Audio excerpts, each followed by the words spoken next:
Salam sejahtera, terima kasih karena bersama dengan saya di Nazilin Unity Channel. Saya tertarik dengan satu hantaran di laman YouTube yang menulis dengan kata, walaupun Perikatan Nasional berkempen dengan jual agama, jual kaum, dan serangan pribadi, mereka tetap kalah. Senjata PN tumpul.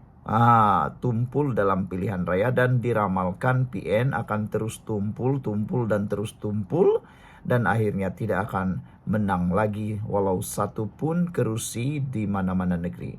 Itu ramalan dan itu juga dianggap bernas. Ada logiknya. Senjata ataupun senjata PN tumpul. Walaupun jual agama, jual bangsa, jual kaum, dan serangan pribadi tetap tidak berjaya. Walaupun DAP dianggap sebagai satu entiti yang sering diserang dengan serangan-serangan begitu, tapi kali ini masih menang. Kenapa? Saya tertarik juga dengan satu hantaran di Harapan Daily. 3 faktor kemenangan kerajaan. Nomor 3 itu ada kaitan dengan Perikatan Nasional.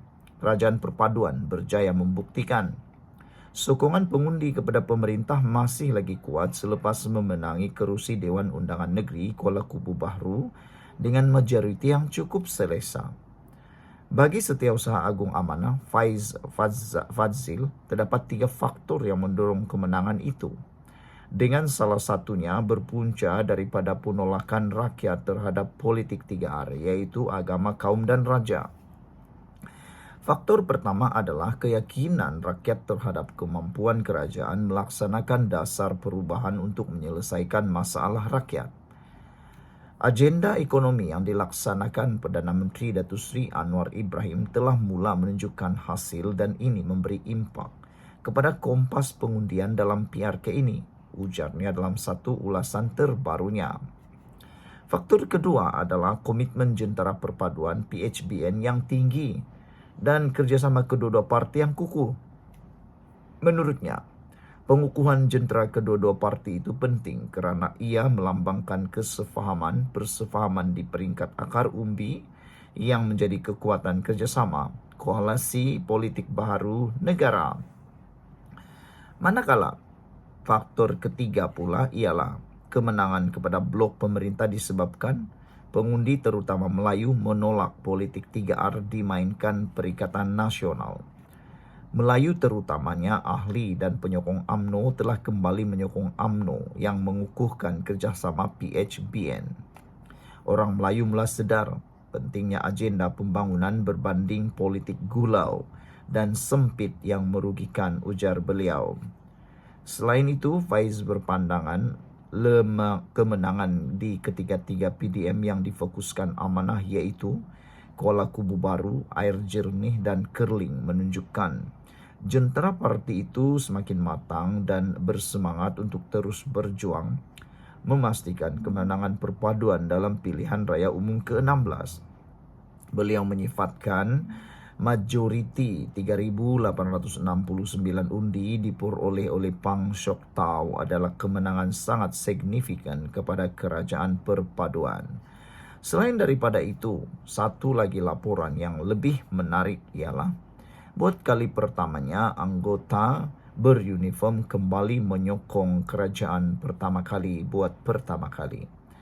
Ada rakan parti mesej dekat mana? Maaf tidak hadir ke Sentul kerana saya memilih ke Kuala Kubu Bahru. Ini cerita daripada Norman Rezwan. Saya tahu ramai rakan-rakan di Sentul untuk meraihkan ulang tahun parti ke-25.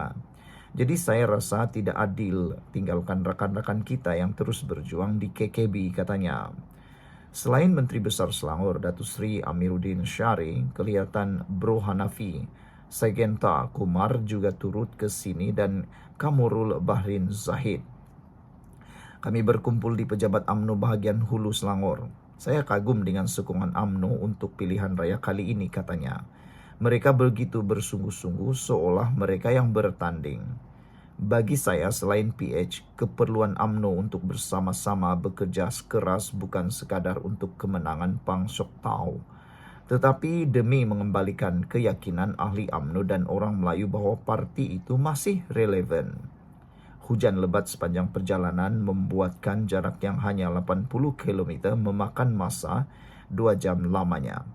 Setiba di sana saya disapa TikTokers terkenal Wan Mat Hussein, seorang anak muda yang berani dan sangat berbakat dalam ceramah-ceramah politiknya.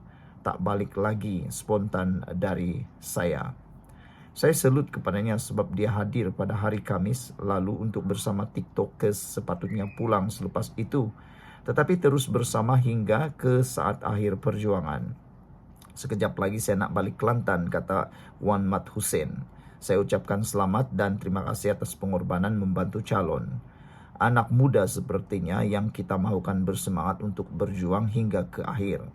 Bercerita mengenai pilihan raya kecil PRK ini jelas menunjukkan sokongan bukan Melayu kepada calon perpaduan 95%, manakala orang Melayu sekitar 32%. Lebih menarik akhirnya, undi POS atau undi awal buat pertama kalinya kembali menyokong kerajaan memerintah, yaitu Dewan Undangan Negeri Kuala Kubu Bahru PRN 2023. PN mendapat 530 undi daripada undi POS. Pakatan Harapan dapat 146 undi. Sekarang, PRK Kuala Kubu Bahru 2024, PH mendapat 592 undi dan PN pula mendapat 156 undi. Bermakna, hasutan perkauman tidak lagi berkesan kepada anggota beruniform di KKB.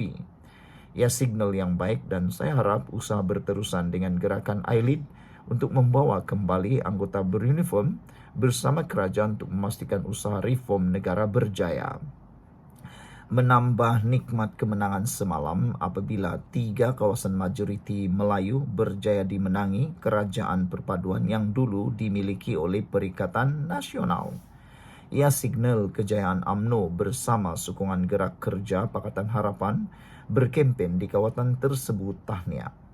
Jika kerjasama ini mampu kekal hingga PRU16 nanti, tiada mustahil kerajaan perpaduan akan kekal sekali lagi. Kenapa saya kata begitu? Bertanya kepada saya, antara faktor kemenangan ini berpunca dari kesilapan PN berkempen. PN berkempen seolah-olah mereka bertanding di Terengganu. Masyarakat di KKB pertamanya 48% bukan Melayu. Kedua, masyarakat Melayu KKB walaupun dianggap luar bandar, tetapi mereka adalah masyarakat Melayu semi-urban. Keceluparan Taqiyuddin Hasan mencerca Perdana Menteri ke-10 sebenarnya memakan diri sendiri. Pas dilihat membawa politik fitnah, mengaibkan dan pasti lari daripada ajaran Islam. Begitu juga serangan pemimpin-pemimpin pembangkang terhadap PMX, sedangkan ia bukan PRU. Ini adalah PRK yang bercerita tentang masyarakat setempat.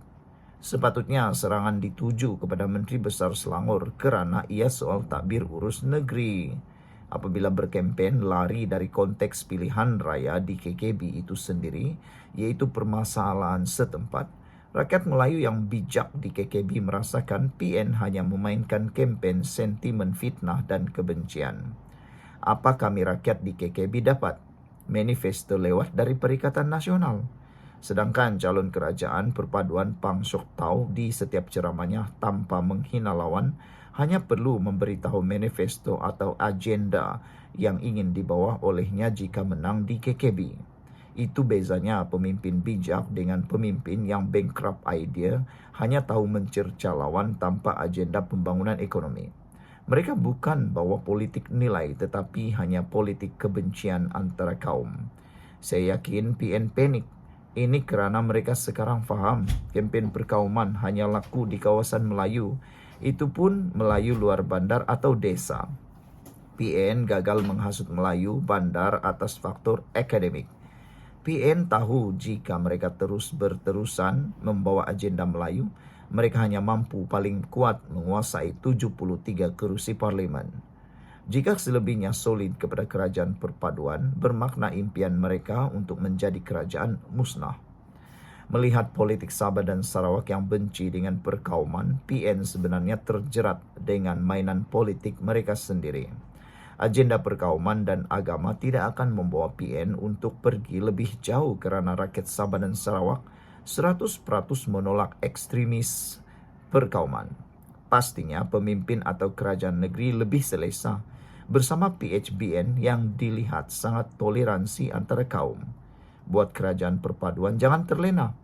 Perkuatkan media-media untuk rakyat tidak tertipu dengan fitnah saban hari dari PN.